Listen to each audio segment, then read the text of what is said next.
Good morning, students. Myself, Dr. Sunaina Khatri, Assistant Professor in ABST, Government PG College, Badme. Today we are going to start our new chapter, that is regression analysis. आज हम प्रतिगमन विश्लेषण जो है उसका अध्ययन प्रारंभ करेंगे। सहसंबंध का सिद्धांत जो हमने पिछले चैप्टर में पढ़ा था वह यह स्पष्ट करता है कि दो संबंधित श्रेणियां में संबंध है या नहीं। यदि दो श्रेणियों में सहसंबंध है तो उसका स्तर क्या है, यानी उसमें कौन से लेवल का, यानी निम्न स्तर का, मध्यम स्तर का या उच्च स्तर का सहसंबंध है, यह स्पष्ट करता है। तथा सहसंबंध धनात्मक है अथवा ऋणात्मक है यह बताता है। यदि हम यह जानने के इच्छुक हो कि एक श्रेणी के किसी निश्चित मूल्य के आधार पर आश्रित श्रेणी के तत्संवादी मूल्य यानी करस्पॉन्डिंग वैल्यू का सर्वोत्तम अनुमान क्या है, तो यह हम सहसंबंध की सहायता से ज्ञात नहीं कर सकते हैं। प्रतीपगमन का अर्थ यानी मीनिंग ऑफ रिग्रेशन। प्रतीपगमन शब्द का शाब्दिक अर्थ है वापसी की क्रिया यानी जो है बैकवर्ड मूवमेंट या टू रिटर्न फॉरवर्ड बैकवर्ड। इस शब्द का सर्वप्रथम प्रयोग गाल्टन ने 1877 में अपने शोध लेख पैतृक ऊंचाई से मध्यमता की ओर प्रतीपगमन में किया था। फ्रांसिस गाल्टन ने मध्यमता की ओर प्रतीपगमन जो है उसका शोध पत्र लिखा था और इस प्रवृत्ति के अनुसार यह देखने में आया कि सामान्यतः लंबे पिताओं के पुत्र कम लंबे तथा ठिगने पिताओं के पुत्र कम ठिगने होते हैं। आधुनिक समय में प्रतीपगमन विश्लेषण की अवधारणा केवल वंशगत विशेषताओं के अध्ययन तक ही सीमित नहीं है, वरन इसका प्रयोग उन सभी क्षेत्रों में किया जाता है जहां दो या दो से अधिक श्रेणियों में विभिन्न पदमूल्यों की समग्र माध्य की ओर वापस जाने की प्रवृत्ति पाई जाती है।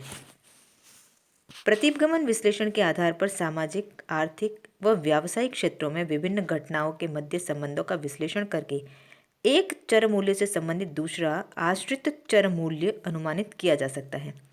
इस प्रकार आधुनिक समय में प्रतीपगमन विश्लेषण का उपयोग पूर्वानुमान यानी फोरकास्टिंग या अंतर्वेशन एवं बहिर्वेशन के उपकरण के रूप में किया जाता है। प्रतीपगमन विश्लेषण की उपयोगिता यानी यूटिलिटी ऑफ रिग्रेशन एनालिसिस। व्यावसायिक एवं आर्थिक क्षेत्र में प्रतीपगमन विश्लेषण का अत्यधिक महत्व है। प्रबंधकों द्वारा इस तकनीक का प्रयोग नियंत्रण उपकरण के रूप में किया जाता है। इस तकनीक के आधार पर समुचित व्यावसायिक निर्णय सरल हो जाता है। इसके अतिरिक्त प्रतीपगमन विश्लेषण के आधार पर लिए गए निर्णय की व्यावहारिकता की कसौटी पर जांच या परीक्षण करना भी संभव होता है। इस तकनीक के आधार पर ज्ञात निष्कर्ष उतने ही अधिक विश्वसनीय होंगे जितना अधिक घनिष्ठ सहसंबंध दो चरों के मध्य होगा। इस प्रकार इस तकनीक का अध्ययन निम्नलिखित प्रकार से उपयोगी एवं महत्वपूर्ण है। फर्स्ट है इसमें पूर्वानुमान यानी फोरकास्टिंग। तो प्रतीपगमन विश्लेषण के आधार पर एक स्वतंत्र चर मूल्य के लिए आश्रित चर मूल्य का अनुमान लगाया जा सकता है। इसकी सहायता से विभिन्न मूल्यों के लिए मांग का, वर्षा की मात्रा, बीज व खाद आदि के आधार पर खाद्यान्न उपज का, पूंजी की कमी या वृद्धि का, लाभों पर प्रभाव का अनुमान लगाया जा सकता है। अतः प्रतीपगमन विश्लेषण द्वारा हम दो चरों के मध्य सहसंबंध की प्रकृति और मात्रा का माप करके पूर्वानुमान की क्षमता प्राप्त करते हैं। सेकंड है इसमें आर्थिक एवं व्यावसायिक क्षेत्र में उपयोगिता। इस तकनीक के आधार पर आर्थिक एवं व्यावसायिक व सामाजिक क्षेत्र में विभिन्न घटनाओं के मध्य संबंधों का विश्लेषण कर उपयोगी निर्णय लिए जा सकते हैं। प्रबंधकों द्वारा इस तकनीक का प्रयोग नियंत्रण उपकरण के रूप में किया जाता है। थर्ड, दो से अधिक चरों में अध्ययन संभव। इस तकनीक द्वारा दो या दो से अधिक चरों के मध्य में भी सामान्य माध्य की ओर जाने की प्रवृत्ति का अध्ययन किया जा सकता है। फोर्थ, सहसंबंध की मात्रा एवं दिशा का ज्ञान संभव। इस तकनीक के आधार पर सहसंबंध की मात्रा तथा दिशा का अनुमान लगाया जा सकता है। अब सहसंबंध एवं प्रतीपगमन में डिफरेंस क्या है, तो difference between correlation and regression. तो इसमें फर्स्ट है कारण एवं परिणाम संबंध, कॉज एंड इफेक्ट रिलेशनशिप। सहसंबंध की अपेक्षा प्रतीपगमन विश्लेषण कारण एवं परिणाम संबंध को अधिक स्पष्ट रूप से व्यक्त करता है। यह बताता है कि कौन सा कारण है और दूसरा कौन सा उसका परिणाम है। दो चरों के मध्य अत्यधिक मात्रा का संबंध होने पर भी यह प्रमाणित रूप से नहीं कहा जा सकता है कि एक कारण है तथा दूसरा परिणाम है। लेकिन प्रतीपगमन विश्लेषण में एक चर को स्वतंत्र माना जाता है जिसका मूल्य हमें ज्ञात होता है, तथा दूसरा चर मूल्य आश्रित माना जाता है जिसका कि हम अनुमान लगाते हैं। तो स्वतंत्र चर जो होता है उसे कारण माना जाता है तथा आश्रित चर जो है वो परिणाम होता है। सेकंड, सहसंबंध की मात्रा एवं प्रकृति, degree and nature of relationship. सहसंबंध दो या अधिक चरों में सह परिवर्तन की घनिष्ठता की जांच करता है, यानी दो श्रेणियों में जो साथ में परिवर्तन हो रहा है उनमें कितना घनिष्ठ संबंध है, जबकि प्रतीपगमन विश्लेषण इस सह परिवर्तन की प्रकृति स्पष्ट करता है तथा यह बताता है कि एक चर के औसत मूल्य की तत्समादि दूसरे चर का संभाव्य औसत मूल्य क्या होगा।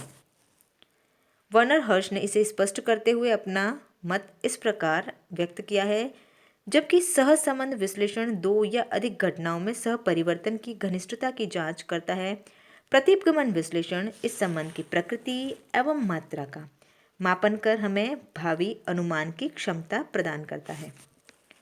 अब है रेखीय प्रतीपगमन यानी लीनियर रिग्रेशन। तो सामान्यतः दो संबंधित श्रेणियों में प्रतीपगमन विश्लेषण करने के लिए बिंदु रेखीय रीति का प्रयोग किया जाता है। बिंदु रेखीय रीति के अंतर्गत x तथा y चरों को ग्राफ पत्र पर अंकित करके एक विक्षेप चित्र यानी स्कैटर्ड डायग्राम बना लिया जाता है। इस चित्र पर अंकित विभिन्न बिंदुओं के मध्य से गुजरती हुई दो सर्वोपयुक्त रेखाएं खींची जाती हैं। एक रेखा x का y पर तथा दूसरी y का x पर सर्वोत्तम अनुमान लगाने हेतु खींची जाती है। ये दो रेखाएं ही प्रतीपगमन रेखाएं कहलाती हैं। जब रेखाएं सरल व सीधी होती है तो प्रतीपगमन रेखीय यानी लीनियर कहलाता है। इन सरल प्रतीपगमन रेखाओं के समीकरण एक घातीय होते हैं। y की x पर प्रतीपगमन रेखा का समीकरण जो है वह y is equals to a plus b x तथा x की y पर प्रतीपगमन रेखा का समीकरण x is equals to a plus b y होता है। यदि बिंदु रेखा पर खींची जाने वाली ये प्रतीपगमन रेखाएं एक सरलित वक्र यानी स्मूथ कर्व के रूप में होती है तो इन वक्रों द्वारा निर्मित प्रतीपगमन वक्र रेखीय यानी कर्वीलिनियर कहलाता है। सरल रेखीय प्रतीपगमन, यदि चर मूल्यों के मध्य जो है दो चर मूल्यों के मध्य रेखीय प्रतीपगमन जो होता है उसका अध्ययन सरल रेखीय प्रतीपगमन कहलाता है। और दो से अधिक चर मूल्यों के मध्य यदि अध्ययन किया जाता है तो वह बहुगुणी या आंशिक सहसंबंध कहलाता है। दो चर मूल्यों यानी x और y में से उस चर को स्वतंत्र चर माना जाता है जो अनुमान का आधार होता है तथा इसके विपरीत दूसरा चर आश्रित चर माना जाता है जिसका कि हमको एस्टिमेशन करना है। प्रतीपगमन की इस रीति का प्रयोग दो से अधिक चरों के विश्लेषण में भी किया जा सकता है। तीन या तीन से अधिक चरों के विश्लेषण के लिए प्रयुक्त रेखीय प्रतीपगमन को बहुगुणी रेखीय प्रतीपगमन यानी मल्टीपल लीनियर कोरिलेशन के नाम से संबोधित किया जाता है। Thank you.